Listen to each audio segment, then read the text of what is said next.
So who are you? My name is Sudha Valluru. I'm the founder and CEO for ViVu. Yeah.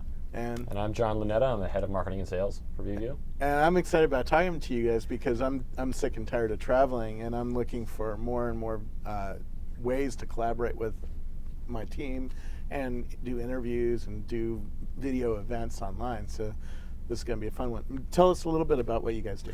So when we started out, basically it's a web-based video conferencing, and it could be used for one-to-many communications that you have, like a big event or a webinar when somebody is delivering a video and seen by lots and lots, thousands and thousands of people. Along with it, you can do presentations or present videos and scale to a very huge number. At the same time, the same application could be used for two people having a peer-to-peer video conferencing, or four people having like a panel kind of a discussion seen by the thousands. Yeah. Once we built up the technology, we started finding it being used in training and HR training or e-learning kind of setup. Now, there's a lot of companies that say they do that. You know, Adobe has their thing, and Cisco has their thing, and Microsoft has their thing. What makes you different? Why use your enterprise video conferencing system rather than somebody else? Yeah, if you look at, I would like to answer specifically from each one of them, what market they are addressing and how they are addressing. If you look at Cisco kind of solution coming from a WebEx, traditionally it has been an audio bridge and a good PowerPoint and a desktop sharing. Significance for the video wasn't there, so it wasn't really video-based, a face-to-face kind of communication. If you look at Adobe Connect, yes, it is doing wonderful. It's one of the inspirations for us is without any install, able to bring in video through a web browser. But we took it to the next level. It's not only connecting the video with one-to-many, you are able to bring many into the conference and able to archive end-to-end experience. Just like a TiVo, you can play it back, the whole event. It could be a meeting minutes if you're 5 or 6 people having a collaboration around the globe, or if it is a huge webinar and event, you could also record the whole thing with a click of a button with zero post-production. Yeah. So you are able to recapture the meeting when it is live and also play it back. One really neat thing about your system is it doesn't require any loading of software. I just go there with a web browser and hit OK, and I'm into the meeting, right? Yes. Tell me how that works. So technologically, right from the day one, our goal was to make it like if you can play YouTube videos, then you're ViVu ready. That was our pretty much the motto set it up. Except for the host, you download few Java classes. So the reason we do that because you want to get a high quality encoder. Whereas on the client side, it's all pure basically Java based and then some Flash based. So you don't require any installation. And even in that, we made it multiple ways of making it easy for you. Imagine if you have a big event. In a big event, very rarely people will participate through a video. For them, we made it so simple that they click on a URL, you start watching video and slides. Whereas if you have more of a collaboration effort, then you would see a participation from the other side where you need to set up a camera and then allow the security setting that you need to click on it. After that, you're ready to go. And the difference the way we differentiate ourselves from the rest of the guys today in the market is it's not only just the Flash browser-based encoding. We have developed our Java-based encoding that gives us a good quality video without any macro blocks. Yeah. So that's just because you go through a browser doesn't mean that you have to get a bad quality video. Yeah. So that's been our motto. In the old school of video conferencing, if I had 1,000 people watching me, my machine would have to spit out 1,000 streams, right? How do you guys do it, and how do you scale up to many thousands of people watching? Because if you're in a big company, I mean, at Microsoft, I could get you 2,000, 10,000, 15,000 people like that, right? Yeah. And if it's a big company meeting, 70,000 employees could be watching. Absolutely. So in the traditional also, if you look at in 98, we used to do what you call as a multicast. And you can still send one stream, and the routers used to help you out to multicast it out. But traditionally, multicast has some problem for the infrastructure to be, make it available for the multicast. It's a problem still. So the way we do it today is still at the endpoints, it's still a unicast. But what the technology we have is, from a host or a presenter perspective, it is still a single stream, or it could be multiple bitrate streams. We call it as a fan-in to our server cloud. Through ViVu cloud services, then we spread it out across the network. Based on the subscription of the client. So if a client somewhere in India subscribes to the video, then a proximity server over there delivers the video to that. And that's so you're advanced. using, I think you said you were using Amazon to spread the, Yes. so that's pretty cool. Yeah. You could use Rackspace too for spreading it out. Absolutely. We'll right twist after your this arm video. later. Definitely. But you're Yeah. using the cloud infrastructure in a unique Absolutely. way, which is pretty, So, pretty yeah, interesting. that's very true. Amazon has been the way the technology of computing cloud helped us quite a bit, because on demand you can create instances to scale up and you can bring it down. You don't build up it too much of an infrastructure to scale it big, or that elastic needs. Another nice infrastructure that the technology we developed over the computing cloud is we have our own, what do you call it, as a video routing. So when Amazon gives you to create instances, but on top of it we have to have our own intelligence to figure it out. How do you bring a client to a particular proximity server? We call it a source server and a reflector. How to bring it to that. And then how do you do the load balancing? On the fly, how do you bring up an instance when the demand, when there's more traffic needed? Yeah. That is where we have spent a lot of time. It's And called this traffic is probably very spiky. I mean, I filmed the Google Nexus One press conference. Absolutely. I had nobody at the beginning of the press conference, and it by the shows up. end I had 22,000 people in an hour. Absolutely. This is where I think multiple technologies they're all coming together very nicely. So there's an availability of this computing cloud, and then availability of technology of Adobe does a beautiful job of the streaming. But when you bring it up with an intelligence, we call it a control plane and a signaling plane. That's where you can deal with the spikes kind of a traffic on the fly. How you bring it up? How do you do it the proximity way of distributing things, and how do you do the load balance? You're absolutely right. Now this morning, the morning the video is running, which is next Wednesday, you're announcing a new Skype client, right? Yes. Tell me about what that does. Yeah, I'm really excited about this Skype plugin. We call it View Room. So what it is basically today if you use Skype, it's basically peer-to-peer or one-to-one. Yeah. Beautiful I video. could call you and You can talk. call, yeah, or you can call multiple people, but just only audio. Yeah. So what we thought was, why do we have to constrain that way? Why can't we make it a multi-party? So what it means is we developed a plugin for Skype that can run on a Mac or a PC, wherever Skype can run. And then we leverage Skype presence. That means your buddy list, you can see all 3 or 4 that you can click, and leverage Skype audio too, which is one of the best audios in my opinion right now in the market. But a parallel world that we have developed is all the video, that will be a ViVu video, the presentation, the desktop sharing, all other desktop applications that we have, sits nicely integrated into Skype.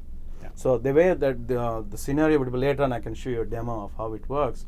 You select 4 people and then right click and say conferencing. At that time you ask, do you want a ViVu conference or a Skype conference? At some point you can have a default too. Then we kick off and then comes in the ViVu intelligence. What is ViVu intelligence? Going into the cloud, figuring it out, what is the bit rate that I can subscribe to? Now, did we need to load some software on all the clients to make it work? Absolutely. For the plugin, you have to. That's Yeah. we call it as a Skype plugin, and Skype provides a nice infrastructure how to So deliver if the plugin. 3 of us wanted to do a video conference, we would all have to have the plugin. Oh, that's where we differentiate ourselves a little bit. We are helping out. Only the person who is initiating requires a plugin, because I'm not burdening you or him. You might not even have a Skype for that matter. Yeah. So I'm using the power of a Skype to reach out through a regular TDM world, like I can go to the audio bridge, or I can go to the web way, or I can go to the Skype way. Okay. So we have the intelligence to figure it out. If you're a Skype, we do signaling. I know that you're a Skype guy. If you're not a Skype guy, then I can send you as an email. We call it an invite. That you come, it gets into your email, and then you click on it and you join through a regular web conference. Yeah. So in my Skype initiation, I can bring in a Skype client, or I can bring a web guy, or from any part of it. So you're creating a true mashup of different clients. Now today, middle of January, do you let me record either the web-based or the Skype-based calls? Today I'm doing a web-based, anything that transpires, the Twitters, the text chats, the videos, slides, everything you can do it only for a web-based today. Okay. For But Skype, you record that all as we can record all of it. And what is that? What can any web browser play that back then, so I can Today put it up on my intranet or whatever? Yeah, if you're interested only in the video portion of it, we have an API through XML.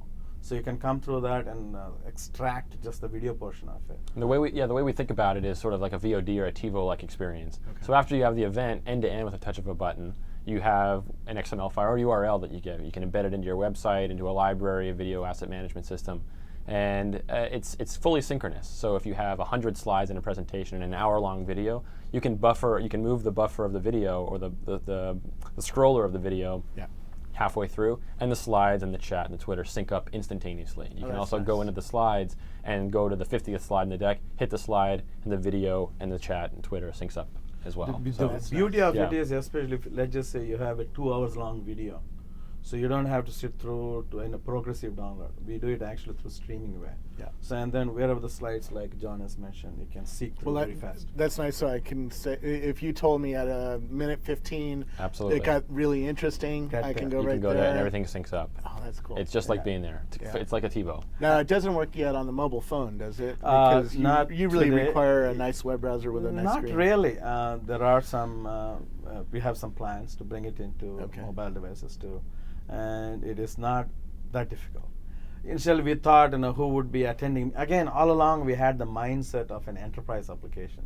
Enterprise application, in the beginning, we thought it's more like sitting in front of a desk and then participating. But we have been getting some requests that not necessarily it has to be, your Mac or bound PC. by a PC, right? Yeah, you could have even a handheld. Well, I'd like to just take the video out of our conversation and put it up on YouTube. Yes, because that's where normal people can get it on their watermark it as your, Building 43 trademark. Actually, that's the watermark we can let you do.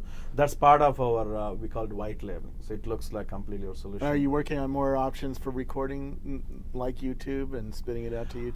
Yes, I mean, again, there are a lot of event planners. They're asking for that, and then we've been keep telling them that. Let me give you one example here, and then you tell me why we are not that excited to put in YouTube. At some point, we could do that. That's a trivial task. The reason is, if you go to our website and look at our archives, the way we show it, not just the video and then the slides. Some people in the event, they actually Twitter through a hashtag. We synchronize to the second what has happened in the real time. At that point of the video, what Twitter came out. We thought there's a lot of value. You can still put it in your web page with our ViVu player. We'll give you a ViVu player, you can embed it in this review. But we want to give that experience. But there are times people have asked, just give me the video. Or there are times people say, cut a DVD for me. So we can get it all and give it to you. So I think because I listen to a lot of talks in the car, and YouTube is now the standard. It's I've looked at them all. YouTube is just the best. It works on iPhone. It works on Google. It works on everybody knows how to play back YouTube now. If they don't, they are not going to do it. They're not going to do what you're trying to do either. Absolutely. But one thing, when you're talking to Google folks or YouTube folks, tell them expose a little bit of more API, make it a little bit more interesting. Don't just put the ads in the video. Give some API to Chad Hurley doesn't listen to me. I've been trying to get him to do streaming video for forever, and he keeps saying no. There must be good reasons for that, but it makes it a little bit more interesting if you expose just a little bit of API. With the Skype also, we got exposure to very little API if you really pay attention to that. All we're looking at is the presence of it, who is there when you're making a call, who is calling home, and that's about it.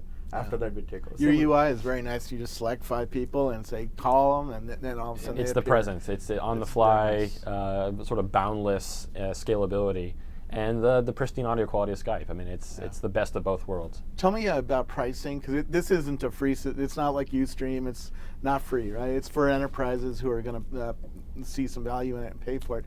If I'm a small company, like 10 people, how do I pay for it? And then if I'm a big enterprise, like a Microsoft or a Chevron or something, how do I pay? Absolutely. So we have a licensing model, which is a single host license is $49.95 a month.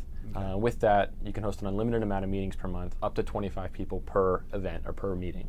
Our enterprise 25 participants or 25 viewers? 25 participants. Okay. Good. Unlimited viewers, or in other words, could 1,000 people be watching and not participating? Bound by so the capacity for each event is 25 people. 25 total. 25 total. Absolutely. Our enterprise license is effectively 10 times that, so it's 10 host licenses, can host an unlimited amount of meetings, up to 250 people per event. Okay. And then what about somebody like me who just wants to interview you and have 1,000 people watching it? Or 10,000 people. So we can do that. We have, as you saw, our auditorium view, which is you and I can be the hosts, and we can invite, send the URL out to the thousands of people, and they can click in and be dropped into the event. Okay. No problem. So you could have like an enterprise license. Enterprise license would cover that. So if you say, I won't have any time more than 250 or 500, then you get a $500 a month. White labeled as your solution. So white label has its own good things. Later on, you can have the archives and all that. It look like your solution. You look and feel You can pretty much drill the holes in our GUI. Or if you say I have 1,000 people, and you can have that way. And there's another standard one like people do today, like an on-demand. You'll say, so that I'll do it once in 3 months. Just give me a code. Then it's a tiered pricing. You'll have few cents per call or minute. As you add folks, it gets It's a tiered model after that. Very cool. How are you guys funded? What's the state of your company? We recently, on October 13th, we announced our Series A and DFJ and Inventors Capital. They are the Pretty serious investors. guys. Yeah, They Tim top Draper. tier. Yeah, Tim Draper has been very supportive from the day one. Yeah. He liked the idea. He liked the energy. That's what I've been told later on. And same thing with Kanwal Reiki. Actually, the way it worked at Kanwal Reiki was very interesting. One day there was an event where he was talking to the Nepali Association. The folks from Nepal were actually, they wanted to participate in it. That's when one of the Nepal friends asked me, why don't you set up a webcast event? When I set it up, and Kanwal Reiki was able to talk live with the person from Nepal. And that's when he thought, okay, this product, I've seen it working for my own event. So that's how Kanwal Reiki was a big supporter. So those two are our lead investors. Any tips for entrepreneurs? Because you've done it 5 times. That in terms of getting funding, what have you found works, especially in a tough market like it is right now? So yeah, we went through tough times like anybody else, and a lot of times you do get rejections. They think your idea is silly. They think you're too technical. You don't have the business sense. Hey, don't listen to them. They all thought Twitter was silly too. Yeah, believe in what you want to do and have some fun. So you'll get a nice break. Otherwise, you'd get 2 10s. And then work with a couple of people and have a nice prototype. And that's one of the. So there's nothing special as guidance. From my point of view, believe in what you're doing and have some fun. You'll get there. So thanks for showing me this great product. I'm looking forward to trying it in my new studio. Please, you do, and then you'll enjoy it. Thank you for coming. Thanks.